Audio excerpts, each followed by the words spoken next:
جس کے اندر نوٹسز ہوئے اور اس کے اندر جو ہمارا اپارا تھانے والا کیس تھا 12/22 میں آرگومنٹس میرے ہو گئے جی کنکلوڈ. آرڈر اناؤنس کرنا تھا جبکہ اس کے اندر ایک کوئی چھوٹا سا انویسٹیگیشن کی پارٹ پہ کوئی لکونہ نکلا اور ایس پی کو جج صاحب نے طلب کر لیا.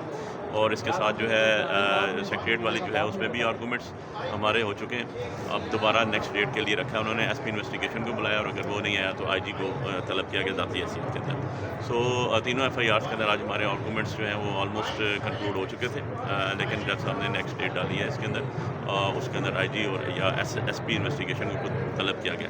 تو ہماری ساری کلب ہو گئی ہیں جتنی بھی بیل پٹیشن تھیں ہائی کورٹ کی, اور ہوپ فلی انشاءاللہ بہت اچھا رزلٹ آئے گا اور جلد سے جلد فائر آئے گا.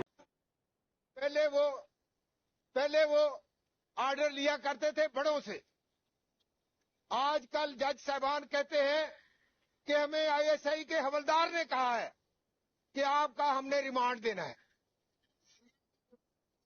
مجھے گرفتار کیا جاتا ہے جلوس کے کافی دیر بعد ایک ولیمہ سے, لیکن ایف آئی آر میں باقاعدہ لکھا ہوا ہے کہ بہت سارے لوگ جمع تھے اور وہاں سے ہم نے میجر سرور کو گرفتار کیا ہے.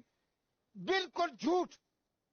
میں یہ سمجھتا ہوں کہ اگر جج صاحب میں رتی بھر غیرت ہوتی, کچھ حیا ہوتا, تو وہ صرف اس پولیس افسر سے پوچھ لیتے.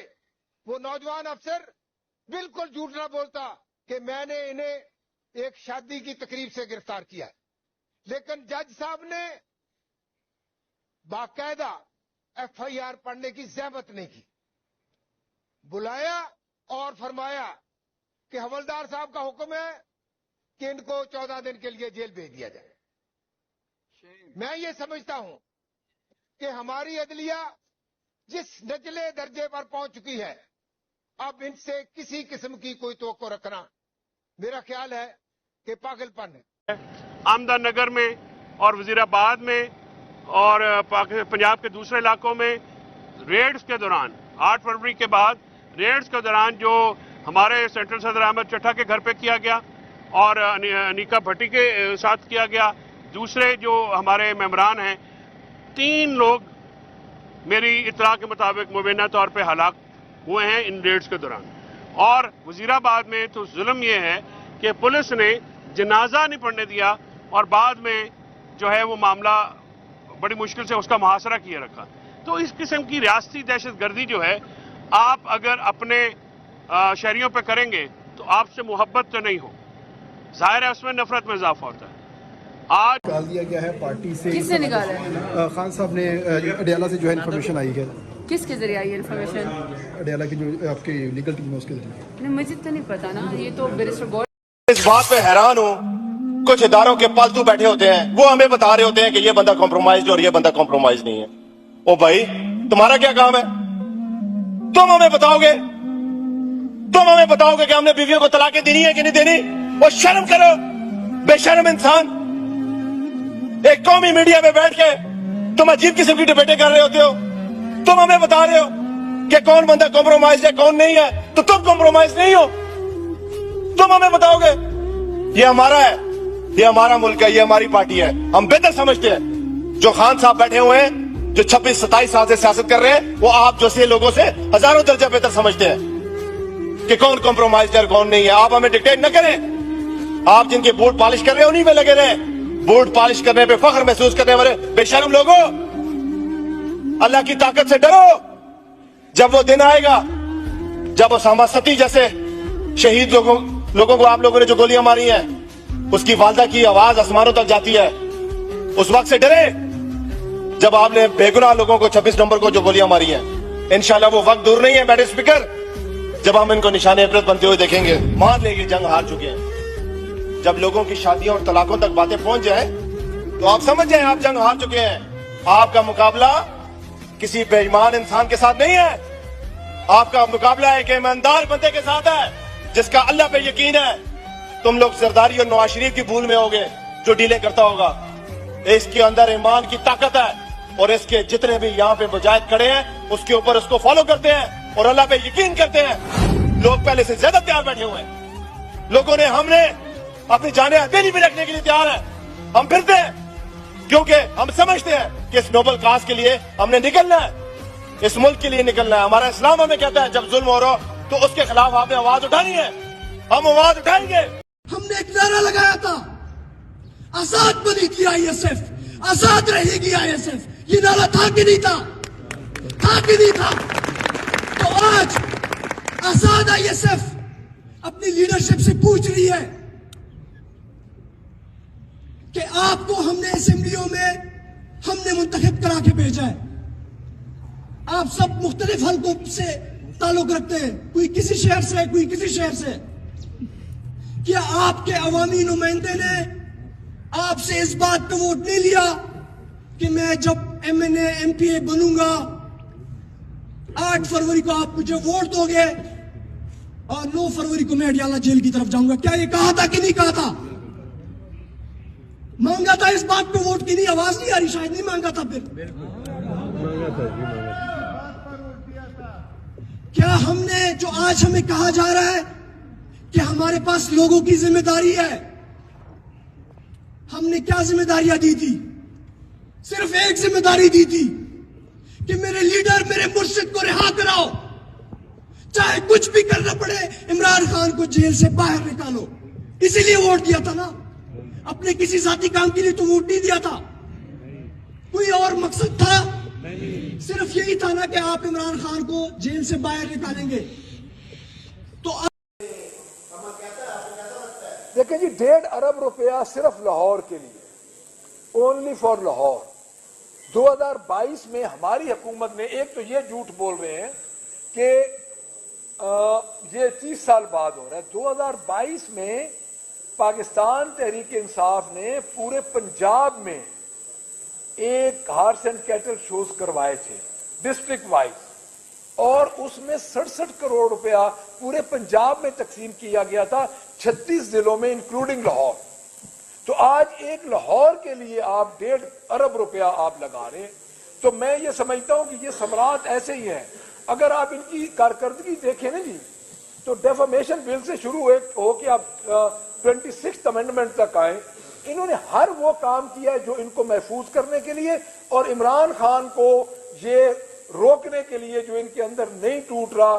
جس طرح یہ جوڈیشل کو ہوا 26th امینڈمنٹ کا, صرف اسی لیے ہوا ہے کہ عمران خان کو روکا جائے. عمران خان ان سے نہیں ٹوٹ رہا, پورے ملک کو تباہ کر رہے ہیں صرف ایک شخص کے لیے. آج کی میرے نزدیک جو سب سے بڑی خبر ہے وہ یہ ہے کہ جسٹس یحییٰ خان اس بات کا اعتراف کرتے ہیں کہ عمران خان نے جو لیٹر لکھا ہے اس میں عمران خان نے USB میں ثبوت دیے ہیں, اور ان ثبوتوں میں وہ بڑی انہوں نے کہا کہ اس میں سنجیدہ چیزیں. اس کا مطلب یہ ہے کہ وہ اس بات کا اعتراف کر رہے ہیں کہ عمران خان نے گولی چلنے کے جو ثبوت فراہم کیے ہیں ان میں دم خم ہے. کیوں؟ کیونکہ لیٹر میں نے تو پورا پڑھا ہے عمران خان کا, اس کے ساتھ جو انیکسچر ہیں, جو ثبوت ہیں وہ بھی دیکھیں. عمران خان نے اور تو کوئی ثبوت نہیں لگائے, باقی تو پچھلے واقعات کا تو ذکر کیا ہے کہ قاضی گھٹیا انسان نے کیا کیا, عدلیہ کا کیا شرمناک کردار تھا, عدالتیں کیسے سہولتکار بنی, الیکشن کمیشن نے کیا کیا, امین الدین خان وغیرہ اب تک کیا کر رہے ہیں. یہ ساری باتیں عمران خان نے ان کا حوالہ ضرور دیا ہے, لیکن ثبوت ایک ہی چیز کے عمران خان نے دیے ہیں اور لگائے ہیں, اور وہ ثبوت ہیں 26 نومبر کے گولیاں چلنے کی, لوگوں کے زخمی ہونے کی, ہسپتالوں کی, قبروں میں اتارنے کی.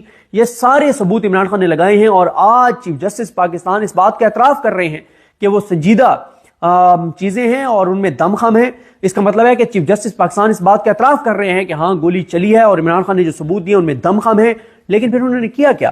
انہوں نے ان ثبوتوں کو اٹھا کے اس آئینی بینچ کو بھیج دیا ہے, جو آئینی بینچ کا براہ راست ٹکراؤ ہے عمران خان کے ساتھ, جو عمران خان کو کسی صورت باہر نہیں آنے دیں گے, جن کا کنفلکٹ ہے, جن کا مفاد ہے, جس ترمیم کے تحت ان کو بااختیار بنایا گیا ہے, ان کو آئینی بینچ کا ممبر نون لیگ نے بنایا ہے, حکومتی بینچ ایک بنایا ہے. اس پہ ہمارے دوست وقار ملک کی تو بڑی سخت اس کے اوپر پوزیشن ہے, اور وہ اکثر یہ کہتے ہیں کہ اس کو آپ آئینی بینچ نہ کہا کریں, اس کو آپ ملٹری بینچ کہا کریں. یہ وقار ملک صاحب کا پوائنٹ آف ویو ہے.